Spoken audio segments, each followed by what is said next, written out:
Right then, another different kind of video. Not sure if we've done this before, but anyway, we're here. So we're just in the workshop, in the race workshop, or what's starting to become the race workshop, and we need some people to come and work for us. We're a little bit short-staffed here, in the workshop, in the fab shop, upstairs in the customer service, and in packing. We probably need 5 people at least. The race workshop, what we really need is somebody who's experienced in working for race teams, professional race teams ideally, but not necessary. We've got a lot of people signed up this year to race with us, and we've got 4 cars that we're going to be running, maybe 5 depending what's happening.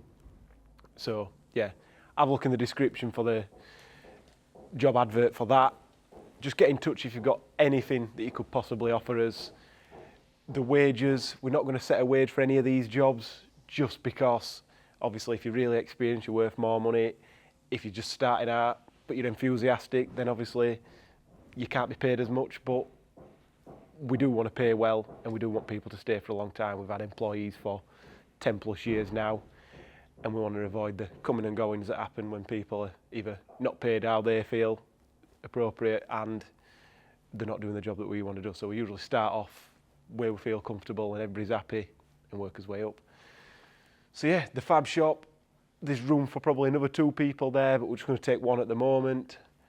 In here, like I say, we're looking for somebody who's already experienced, but if somebody who's experienced can take somebody under their wing, then there will be room for 2 people. In the workshop, same sort of thing applies. We really do need an apprentice, but the ones that we get through are just not willing to do the work that needs to be done by an apprentice, which unfortunately is going to be sweeping up, mopping up, cleaning up, taking pictures, not doing things that a mechanic could want to do to start with, but you've got to work your way up somewhere. And yeah, upstairs, the main sort of focus is we don't do many phone calls anymore, so that's not a big thing, but the main focus is really sort of brakes, tyres, that sort of stuff. Like if you're specialist in that sort of stuff, that'd be good. I think it's quite specific that. I don't know if I agree with what Rob were asking me to ask, but anyway. And then in the fab shop, obviously it's TIG welding. If you don't do any TIG welding, you're not going to be any good. But we've had a lot of people come that have done sort of factory TIG welding, and the fabrication's been a little bit of a struggle for them. But if you're really good at fabricating, we can train you on the TIG welding. If you're really good at TIG welding, we could train you on the fabricating. So we'll see. But we're looking for people that want to stay here a long time. So look in the description. All the job adverts should be there.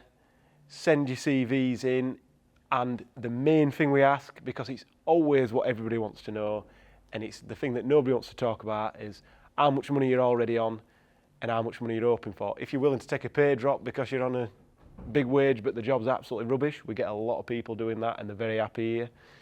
If you're on a low wage now and you're not being appreciated and you want to come up a bit, we still need to know what you're on and what you're expecting. That is the main thing that always stops everything. We've had interviews that go on for hours and hours and hours. You talk about money and then people are either very interested or not interested. So let's get that out of the way to start with, and I think that'll make things a lot better. So hopefully we're going to have some new people join the team.